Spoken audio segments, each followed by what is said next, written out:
Hello, TBR fans. Welcome to another episode of Talking About Rock. I'm Rob Edwards from Buffalo, New York. Today, we want to catch up with my co-host, Gerry Schmidt in Nashville. Gerry, what's going on? How you doing there, Rob? Good morning to you. Morning, man. Excellent. This is the big Alice Cooper Ace Frehley concert weekend at Ascend Amphitheater.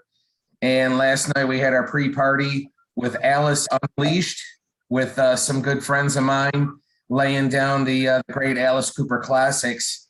So today is the real deal with the Ace Frehley and Alice Cooper show with some local guys in the band, Philip Schaus, Jeremy Asbrock, and Ryan Spencer Cook, who are the backing band for Ace Frehley. So it's kind of a homecoming for those guys. But the weather is looking a little bit rainy out here, so I'm not sure if this show's going to fly because it's an outdoor amphitheater. So I am monitoring the weather as we speak. I get you. Well, we hope the rock gods prevail, and it brings us Ace Frehley and Alice Cooper to Nashville. It's been an amazing tour from what I've seen online. So, we can't wait to check it out and see what you've got for us after the show. It's been a pretty busy weekend here in Buffalo, New York, too. A little bit rainy and dreary as well, unfortunately, but that didn't stop the rock and roll from happening. Friday night, I was out at a new club called 240 South. We got to catch 1980 something playing there, doing some 80s covers. And then on Saturday was a big show for us. We were out at the Evening Star Concert Hall, and we got to see Buffalo's original act, Do Driver. Outstanding opening band, great guys. We'll be talking to them coming up soon. And we also got to see an amazing AC/DC tribute band, Bonfire.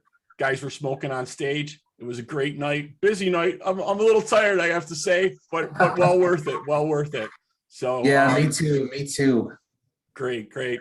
So we want to get to today's guest. We're so happy to bring back a friend of the show who's been with us from the beginning, originally did interviews for us. You may know him from his band Methanol, or his swaggering singing style currently from Appetite for Voltage. They're AC/DC Guns N' Roses tribute band. He's branching out, and he's coming out with some of his own original material, which is outstanding. We wanted to talk to him about it. Please welcome back to the show, Seth Martino. Seth, how are you? Hi, Seth. Welcome.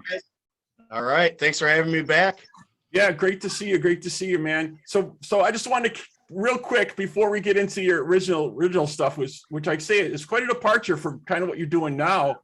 You've been on a little vacation tour yourself, man, taking it easy before you came back into the studio. You want to tell the guys a little bit about that? Yeah. So basically, we had my tribute band, Appetite for Voltage. We had like a month or so off before we're getting ready for another string of shows. So I took a little family vacation, went out to the Southwest, got to see the Grand Canyon, which I've never seen before, and Monument Valley, all around Arizona, and then ended it in Las Vegas, which is the only proper thing to do, right? And right, yeah.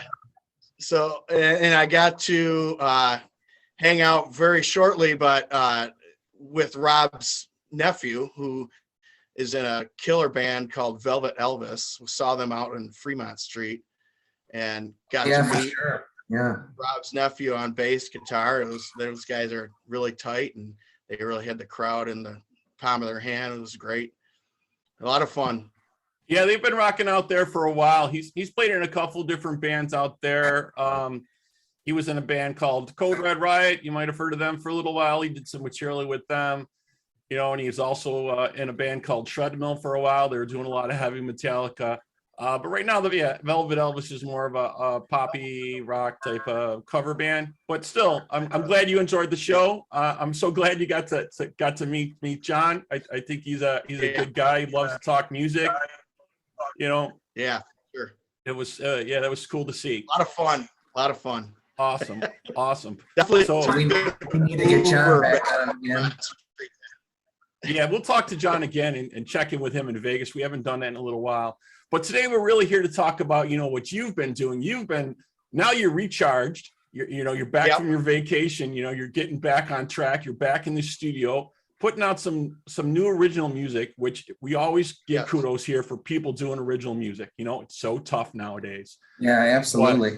But and it's a little bit departure from the heavier stuff. You know, tell us about, you know, how this came about, and you know, why you wanted to kind of do a little bit departure. Is this more kind of the stuff you lean towards, or was it just something you wanted to try? Or Yeah. So like 10 years ago, you mentioned Methanol in the beginning there. That was the band. I did that band. We did like an album, but we prior to that, we had been playing for like 10 years, different members, and we finally solidified the lineup for the album there. And that was kind of the lineup that got most known in this region and stuff. So we did a full-length album, went into a studio, you know, pro studio with a producer. We had a producer who wanted to work with us, Roy Stein, who's become a good friend of mine, and he sought us out from hearing some demos on like a local radio show at the time. So then he was like, I want to produce you guys. We did the whole album, and we kept playing. We opened for a lot of bands in the club circuit, like bigger bands, like national acts, like Steven Adler from Guns N' Roses, John Corabi, former Motley Crue, even Skid Row, the current lineup. Well, not the current one, because Johnny Solinger unfortunately passed away, but he was in the lineup when we played with him, played with those guys. And so, you know, we got a lot of kind of cool club shows like that and played. And it kind of just over time just kind of fizzled out. We did as much as we could do. And so at that point, I played in a lot of like different cover bands and stuff. And when I think I said this with the Appetite interview, I was like, all right, when I saw Axl Rose kind of fill in there for AC/DC, that's when I came up with the idea of doing the Appetite for Voltage band. And that came together pretty quickly and it kind of took right off, and people seemed to really love it. So we've always had a pretty strong fan base between Buffalo, you know, Rochester, our hometown, but Buffalo, Syracuse, Rochester. So we play all three of those cities and everywhere in between. But there's one thing that was missing kind of over this, and that was doing originals, which I've always, you know, I got into music to write. You know, I've been writing since I was a kid. So I wanted to do something different, meaning like something that wasn't just a rock band thing, because I've already done that and it was a lot of fun, and you know, it was successful in you know, our minds. We had a good run there for about 10 years. But the thing for me was I wanted to, you know, there's more to me than just like rock and roll. I grew up playing the trumpet.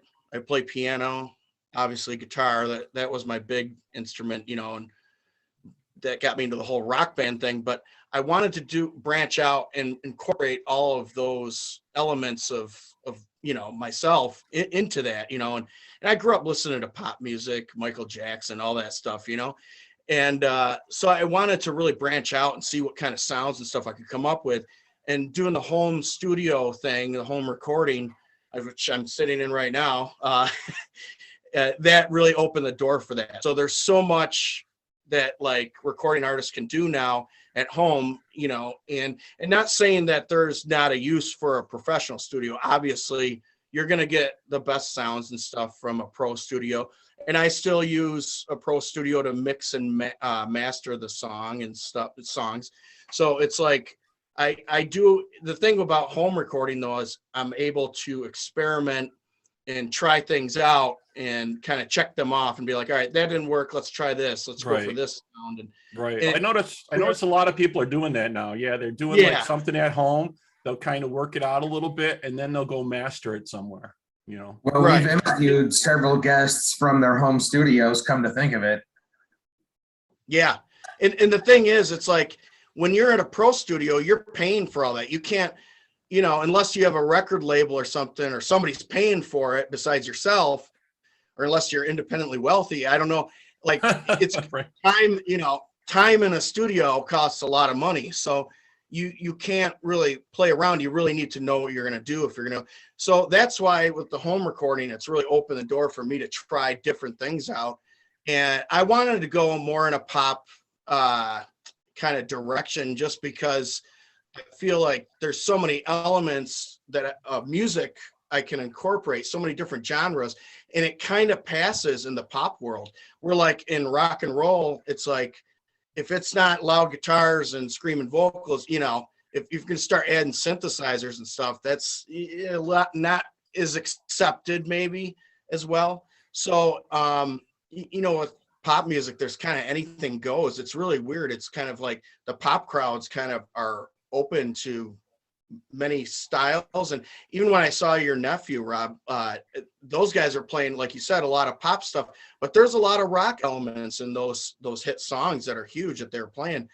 And it's like, it's really cool that, to play around with all kinds of, there's hip hop beats I'm incorporating. And like, I just put a little notice out on my social media yesterday saying that the next song I'm working on right now, it's got like elements of disco, elements of hard rock, elements of like piano, orchestra, dance club stuff, and I'm going to play trumpet on it. So I haven't played trumpet since I was in high school, marching band and concert band and all that stuff. So I'm looking forward to adding that, but it's really fun to kind of play around with all these different sounds. Yeah. I think you keyed in on it. I think there's more of an opportunity to incorporate different types of things in the more poppy rock type of song, if you will. It's, there's probably, it goes out to a larger crowd. They'll give it more of a listen. Yeah. I definitely understand what you're saying about that for sure. And you're real versatile. I mean, I love your piano playing, obviously, in November Rain. That's something. Yeah. When I saw that, I was like, because that's a favorite song of mine. When I saw you doing that, I'm like, that sounded great. I'm like, absolutely. This guy's got his chops for that. I didn't know you played trumpet too. That's so cool. That's so what I started off on in school. So that opened the door for the rest of everything, Yeah, a lot of people are breaking out those old high school instruments. I've right. Never too late. Right. Yeah. Exactly. So did you have specific things in mind you wanted to kind of write about, or was there something that just influenced you and it just came about, or did you kind of have like a little agenda, like I have something in my mind I want to do with this song, I kind of have a little bit of basics around it, you know what I mean? You have an outline. Some people have an outline of it and then they kind of fill it in, or some it's like off the cuff, like all of a sudden, I woke up, I found these words, I woke up and I wrote this song. Yeah. Sometimes it's like, how is it for you? So the thing is with me is I try to write uniquely. I try not to go with what is completely popular and stuff. I want to kind of forge my own, outlook on things, and I try not to rehash things that are, already done. Obviously there's only so many subjects you can write about, but like the first single I came out with was a song I wrote about my wife, and there's a million love songs, and it is a love song. However, it's more of like a dance kind of, upbeat type love song, as opposed to just like really like, balladish or whatever, anything like that. So, I tried to come out swinging like that, but I wanted to be, like an upbeat love song and something really positive. And I don't see a lot of that right now, but, this next one's a little bit darker, but at the same time, it's something I've never really heard, lyrically before. And I don't want to give the name away yet, but it's, because it's still being worked on, but, I do just kind of write, from the heart. I write from, I try not to have anything preconceived when I write, but I try to filter out stuff that's, kind of predictable and already been done a million times. So yeah, in a way, there's like, I produce all my own music. So the thing is, being the producer, I have to kind of put on a different hat and judge myself, and be like, now, have we already heard this a million times? You have to kind of, be your own, judge or whatever. Critic, yeah. Criticize yourself. And then I run it by the wife too, you know. Yeah, that always helps. That always helped. Yeah, I was having this Yeah. conversation the other day with my significant other as well, and we were talking about, you know, music and about lyrics, and a lot of music has kind of been done and it's been turned around and done in different ways, and how much more can you really, you know, do things with it. Right. But lyrics stand out. Lyrics are kind of what make you remember that and give you that feeling. If there's certain lyrics in there or catchy phrases or things, I think people identify with that more. I really do. And you know, and I used to write a lot of songs, so I'm really into lyrics myself. So that was always an identifying point to me, you know? Yeah. The whole thing with lyrics is, how do you say something that's already been said a million times, but say it in a different way, you know? And that's like the whole, it could be a nightmare sometimes, but Yeah. you can find yourself nitpicking like small, you know, one word at a time. But Yeah. you try to keep the energy there and not get too crazy. I would go back and I would write, and then I would go back to a thesaurus and I would be like, well, how can I make this sound better? What word maybe should I change a little bit? And it kind of gives it a little edge, or, you know, I used to do that myself at times. Or sometimes like I would just wake up and like, oh yeah, this is cool. I got a little, you know, chorus, da da da, write it down, you know, but Get the that's thesaurus awesome. out. Yep. Right? It's hard to find things to rhyme with, though. Yes, that could be a task. That And could be a that's task. the other thing, is you don't want to rhyme too, you know, amateurly. It's like you can just rhyme, you know, rain with pain or something. You know, it's like, well, yeah. stop. The one thing I'd have to say is the rhyme that I really don't like lately, that kind of came out from a song that came out, you know, a shot in the dark is like a walk in the park or something like that. Yeah. I kind of was hoping a little bit more from that from AC/DC, but you know, their songs are still great, but they have a very basic songwriting style. You know what I mean? Yeah. So And it works. And the thing is, it's like that old saying, if it ain't broke, don't fix it. And I think AC/DC, they just can't go wrong at this point. They're, you know, I'm glad Brian's back, and I mean, everybody's back except obviously RIP Malcolm. And speaking of that, I kind of a little plug here from my band Appetite for Voltage. We try to do every November. We play up Iron Smoke Distillery in Fairport. It's a great venue and awesome whiskey. If you haven't had that, Tommy Burnett, the founding guy there, he's a musician as well. So, but you know, we play every November usually there, and we do a show. It's kind of become a tradition. They're called the November Rain Show, and we do it in memory of Malcolm Young from AC/DC, because it was like, we're right around when we do it, it's almost like the anniversary of his passing. So we try to dedicate to him and the whole show. And, you know, this year we're doing a guitar giveaway. So the show always sells out there. So I always tell people, get your tickets. Don't write me the day of the show. right, You know, yeah. We're looking at coming out for that show. I saw that posted, and I'd like to see you guys again. I'd like to see you in Rochester, and I know we weren't able to catch you at a couple different places lately. So we'd really like to come out and see that out here and check it out. Definitely. Yeah. We've got shows coming up in Buffalo area too. I don't have everything right in front of me right now, but definitely check out the Appetite for Voltage Facebook for all those dates. Yeah, I think you're going to be at the Little Cove. sidebar there. I think you're going to be at the Cove November 6th in Depew. Yes. And then after that, I think after that is the Fairport show, the 20th, I believe. Yeah. I could be wrong, but No, it is the 20th. Yeah. So that's always, you know, a great show. We sell out tickets, get them now. That's all I can tell everybody. So how many originals do you have written, Seth? I've got a ton. I've got too many, probably. I like I said, I try to you know, whittle them down to like what I want to release. And so the plan is right now, I want to do a single every few months for the next year. You know, I started back in July for the debut, which was So True. And we're right about almost about 15,000 views on YouTube. So that was really, you know, it's been successful. It's been cool. I want to get a lot more, you know, so keep spreading the word. Everybody keep sharing.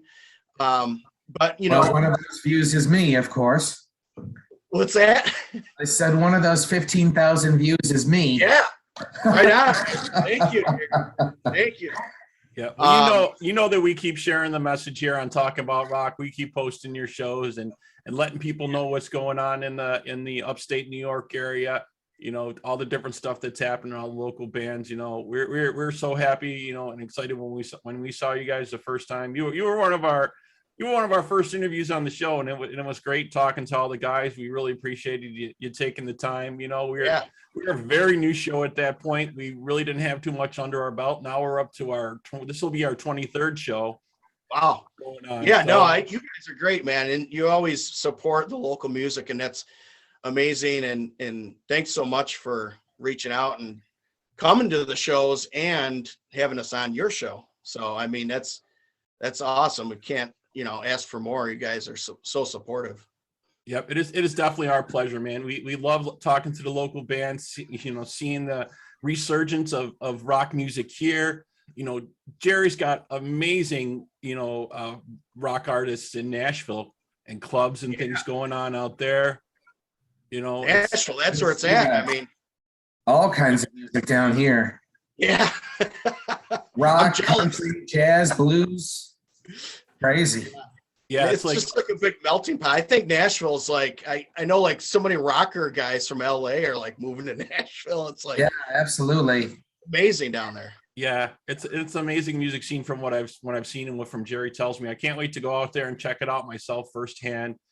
Hopefully we'll make it back next year. They have a annual festival now called Rockin' Pod, where they have all the podcast guys show up and do interviews with the different folks and musicians out there. So we're hoping to get out there next year. It kind of came up on too fast for us this year, but we're really hoping we can do that.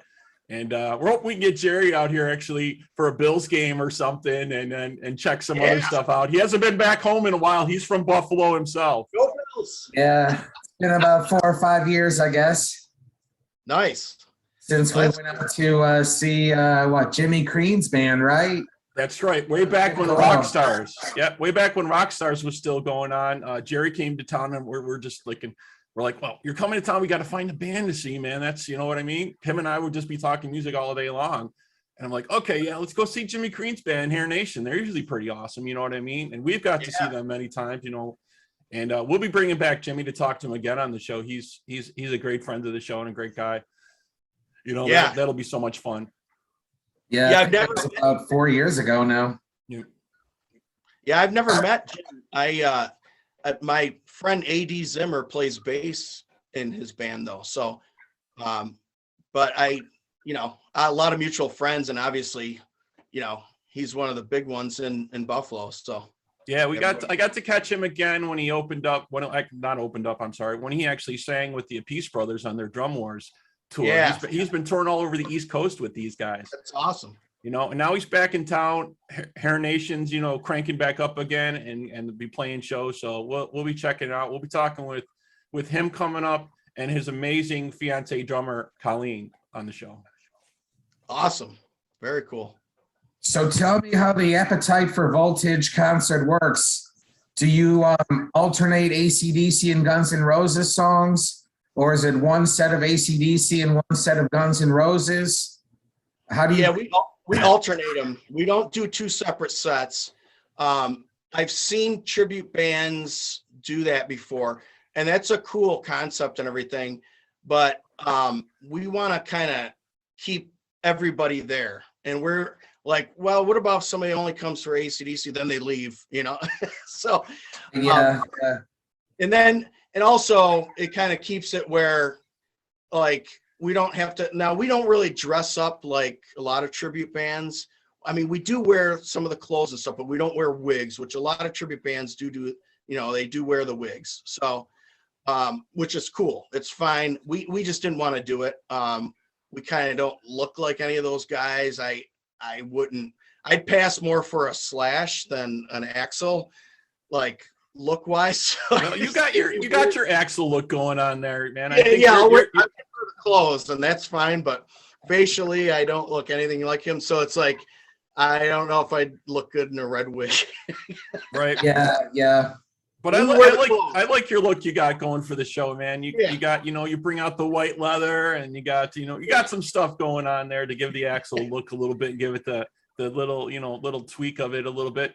But I bring out the tam for the hat with for Brian Johnson. Occasionally I'll do it for a couple AC/DC songs and switch back to the Axl hats and stuff. And I have one of those hats too. yeah, gotta love it, man. It's such a classic. Oh, absolutely. But I gotta really give you kudos for switching back and forth. That's got to be really tough to do. And the other thing I'd have to say is, you're giving people a double bang for their buck. You know what I mean? It's almost like they're seeing two bands for the price of one, which I think is a great concept. Well, that's the thing. It's like, the Brian Johnson stuff is definitely the hardest, I think, of all the, it's just some of that, like off of Back in Black, it's vocally is just challenging, it's like, you gotta be on your game, and hydrated, warmed up, and in the pocket. But it's great.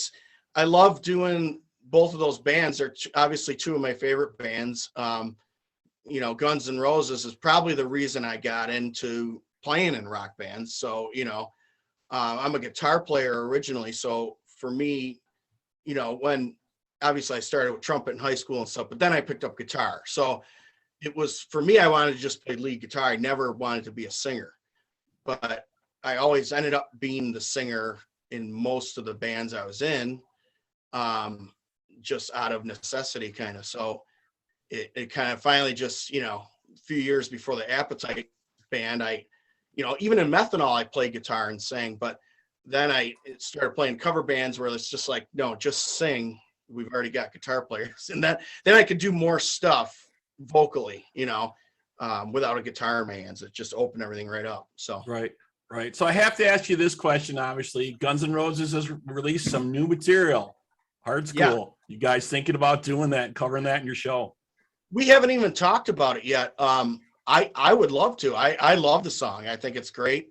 You're gonna find that the thing with me is I love Guns N' Roses in general. So if whatever they put out, I'm probably gonna like it. I see the personalities come out. I know the first song they just released, Absurd, a lot of people hated it. They thought it sucked. Whatever. I'm just happy Slash and Duff are back with Axl, and but yeah, Hard School I think is probably a stronger song if we're gonna start, putting on what level there. But yeah, I wouldn't mind doing it. That's a good topic. We're gonna start rehearsals here soon in Appetite for the string of shows we have in November. So I think that subject will definitely come up. I would love to do it. We'll see what happens. I don't know, time-wise. Everybody's got really busy schedules. We're all involved with music outside of the band. Some guys have other bands. Some guys are also doing original music like I am on their own. So, it's time is definitely a factor when it comes into rehearsals and what songs we can add. We are going to add a few other songs to the set. But so far, Hard School, it just came out. We haven't even discussed it really. But yeah, I love it. Just thought I'd throw that out there because I know, everybody's been waiting for a new Guns N' Roses song for what it seems like a long while. I mean, not as long as Chinese Democracy, obviously, which is, was that ever going to come out in our lifetime? The album, not in our lifetime tour, right? But I remember hearing for like 10 years straight that, it's coming out next year. It's coming out next month. Yeah. Then it just they lost so many fans over that. You know what I mean? Yeah. I had such high hopes for those boys back in the day when they first hit, and that stuff came out. I'm like, here you are, folks. You're gonna experience the next Rolling Stones. These guys are gonna be it. And then unfortunately things fell apart for them. But a lot of drama. Yeah. A lot of drama. I'm so glad they got the original guys back together for the most part. It's been really good. I have such high hopes for them. Mammoth opening the shows for them, killer. Very cool. Double bill right there. Yes. A lot of promise. I mean, and you got to think, like, obviously, well, he's Eddie Van Halen's son. He's gonna, there's people are gonna come out anyways to see him and stuff, but from what I've heard, the few songs I've heard, you know, on YouTube and stuff, it sounds killer. It's great. He's a really talented dude. And I think it's awesome that GN'R brought him out, you know, on tour. Yeah, definitely has his very own unique style, Wolf, and songwriting is very unique. You know what I mean? I think it's a little, people didn't really expect some of the stuff that he came out with, but I really like it, and I'm sure he'll be headlining shows very soon. Oh yeah, yep, no doubt. It's really good songwriting, and he's doing his own thing, and I like that. I can kind of relate to that myself of, you know, breaking away. You know, for him, it's breaking away from, you know, dad, you know, the thing, and trying to, you know, forge his own thing. For me, I'm in a way doing my solo thing is breaking away from just being like a rock guy that everybody's known me as. And I kind of want to show people there's more to me than just being the rock guy. I still love the rock and roll, no doubt. That's my heart and soul. But you know, I give you so much kudos. Yeah, I give you so much kudos for doing that and reaching out and doing some of your own stuff and, you know, trying something a little bit different, you know, seeing how it goes and stuff like that. That's amazing, dude. That's great. When will you perform the originals in front of the public? So that's something I have no plans at this point of doing. If there was a huge demand for it, I would have to, you know, reconsider and put a band together. But at this point, you know, I've done the whole, like, you play your original thing and, you know, go out and try the club scene out, and it can be grueling. You know, people don't really come out as much for original music. Let's just be frank about it. And I have no doubt that, you know, people might come out for this, but it's not something I want to, like, you know, slug it out in the clubs to try to do and try to get, you know, get a fan base. For me right now, it's just internet only. And, you know, play out. I get my kicks playing with the tribute band, and it's like, you know, we definitely always have a, you know, big fan base that comes out wherever we play. So I enjoy that. I don't have to worry about selling tickets or anything. Like I said, I did all that stuff before my band Methanol, and, you know, you start at the bottom of the bill and work your way up, and you know, eventually get to opening for nationals and stuff like that. And that's cool. But like I said, it'd have to be a massive demand for me to put a band together to do my originals currently. So. Sure. So are you bringing in anybody into the studio to perform with you and lay down some tracks? Not yet. I do have some ideas in the future I'd like, you know, to try out and maybe bring some guest appearances. At this point, I'm playing everything on it. You know, I'm doing all the instruments and everything, and it's doing all the singing, all the vocals, and but, you know, in the future, I'm open to ideas. You know, it's in kind of, I go by what the song kind of calls for. I let the song kind of, you know, I write the song, but I also let the song grow and develop in the studio with, you know, things just kind of happen sometimes. It's like, oh, that door just opened. Let's go down this way and see where it leads, you know. And it's very, you know, experimental, kind of open canvas type of style I have having my own studio, you know, in working that process out. So like I said, if something opens up and it's like, whoa, I could put in, you know, bring in a rapper or something, you know, or I'm open to anything if the song calls for it, you know. So and eventually, on that note, I'd like to do a cover song, you know, redone like in my own style. Someday I'd like to do that, but the plan is to release probably 4 or 5 singles over this next year, and then release an EP with all of them on it. So it's kind of like an album release. It'll be like a 5-song EP or something. I might throw a cover song on at the end. Who knows? You know, but that's the goal, is to get an EP out within the next year and a half or so. Well, I can tell you're pretty open-minded if you're going to bring a trumpet into the mix here. So I'm like, you know, I started this whole thing with playing trumpet. You know, so I better put on there. Got to get back to the roots. Right. So do you have a cover song in mind that maybe you'd like to do? I've got a few. And it comes down to something that would be like really shocking, that holy cow, I never thought that song could be done this way. You know, it's that's got to play into it. And then how do I put my own kind of stamp on it, my own style? So there's a few right now I have in mind. A few more I'd like to, you know, it'd have to be a lot of, you know, experimentation, and that's just going to take time, I think. But yeah, I want to release a cover that would be, you know, something that I can kind of own, you know, stylistically, like, wow, he really put a spin on that I didn't see that coming, you know, that kind of thing. So I really want to make sure it's the right thing to do. Are you thinking more of a ballad or a rocker or something upbeat or whatever at this point fills that kind of requirement? Like I just said, like, so whatever I can make my own kind of it, I'd be open to ballad or, you know, upbeat kind of song or whatever. You know, it's so kind of specific to what, you know, something that hasn't been done before kind of thing. Well, I'm sure it's going to hit you in the middle of the night. Right. Most likely. I've had that happen before. I have literally grabbed my phone and hit record and like sang lyrics that I had in a dream before.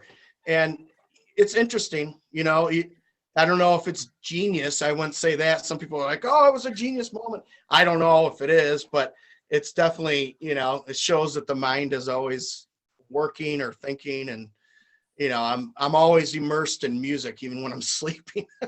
Yeah. Well, that's kind of how Rob and I are. Nothing wrong with that, right? It's a great way to be, I think. It's what fuels me throughout the day. So yeah. Awesome, man. Yeah, that's kind of why we started this up. You know, we started this show. We're constantly talking about music, talking about bands and stuff, and there's so much activity going on. Now it's great, you know, after we're finally back out after the COVID and bands are starting to play and, you know, clubs are opening and things are happening. We want to let all the people know there that, you know, there's still rock and roll music out there. You know, we're trying to keep the torch alive here. That's what we're doing. That's right. That's a great, somebody's got to do it, you know. Let's keep exactly people back out and playing music, you know. It's great to see everybody out. It's long overdue. It feels great. So other than YouTube, where else can people hear the originals? I'm on Spotify, SoundCloud. There's a bunch of stuff that I'm not even familiar with. I went through like a distributor, obviously, like most people are doing. A lot of people are doing DistroKid nowadays. But I went through CD Baby. I released the Methanol stuff 10 years ago through CD Baby, and they've always been at the forefront for me. They had a few more advantages that I liked. I was thinking of going through DistroKid, but I chose CD Baby, and so they have a whole list of, like, you know, formats I'm not even, honestly, I've never even heard of before. My main things are, you know, Spotify, YouTube, you know, all that stuff. The top ones, it's on all that. So, and iTunes, obviously, and stuff like that. So, right. So if they want to see, hear, you know, learn more about you or learn more about, you know, your band's Appetite for Voltage, where should folks go for that? Facebook is like the big one. Obviously, you can just type my name in. I've got a personal page and a public page, you know, the music page. I'm very selective on the personal page. If, you know, friend wise, I try to, you know, make sure everybody's real. They're not like some bot or something, you know. Yeah. So the personal page isn't as, you know, but, you know, if you want to follow me, just go to my music page on there. I'm on Instagram. I'm on Twitter, on TikTok even, trying to kind of figure that out. I know it's like, all the kids are doing it type, TikToks, that kind of way. But I'm putting stuff out there, trying to be out on every platform possible, Yeah, I think you would definitely get a lot of good views on TikTok with the stuff you're doing currently. Definitely. Yeah, a lot of 20 somethings that I know, and like friends with and stuff, they really dug the original stuff so far, that, the original song, So True. And it's a little bit more, I guess, geared towards that generation, but so I kind of expected that a little bit, but you never know who's going to be into it or not, but everybody's kind of, all ages have liked this song. So it makes me happy to see that. Excellent. Yeah. We're so glad to have you back and talk with us, man. We really appreciate it. You taking the time. It's so awesome to see, more people doing original music and trying to get that out there, to see what's happening in the world and stuff, and put that out there. We know it's, like you said, it's so tough to break through with originals, but kudos to you, man, for definitely doing that and putting it together. Oh, yeah, no doubt about it. Yep. And if thanks a lot, guys. Yeah, and if you folks out there want to hear more from us, please feel free to email us at talkingaboutrock@gmail.com. Like us and follow us on Facebook and on Instagram. And you can also check out all our interviews on our YouTube channel, Talking About Rock. Seth, so good to see you again, man. We wish you all the best. We'll definitely try to get to that show coming up in November, man. We'll have to chat about that too. Great to have you back, man. What other shows do you have going in the area besides the Fairport show? So in November, we have we're playing every week. So we've got the one at the Cove in Depew. We have one out in Syracuse at Average Joe's Beernasium. And then we've got the one in Fairport, which I mentioned earlier, Iron Smoke Distillery. And then we're actually going to be playing with Springer. I don't know if you guys are familiar with them, but they're a big band in the region, basically a tribute band to modern rock. They've been around for a long time, and they're actually ending. The band is ending. So their last show is going to be in Rochester here at Anthology, which is a killer venue. And we're going to be kicking things off, opening the show for them. And, it was an honor that they asked us, and they're all friends of ours. So, definitely a heavyweight as far as the tribute cover band scene goes. And, there's going to be a lot of people there. I have no doubt that it'll probably be sold out. So definitely get tickets for that one as well. Yeah, that sounds like an amazing event. Definitely. Yeah, you got a lot of stuff going on. I know you're a busy guy and you got stuff going on. We appreciate you taking the time with us again, my friend. Come back and chat with us when you got more stuff going on. We'd love to hear from you again. You know what I mean? Folks, check these guys out. You guys. And I really appreciate you having me on your show. You guys have an awesome show, and it's a good thing what you're doing, and go Bills. Yeah, no doubt. All righty, man. You have a great day, man. All right. We'll talk to you later, man. All right, guys. Have a good one, Seth. Thanks so much, guys. See ya. Great to finally meet you. Right.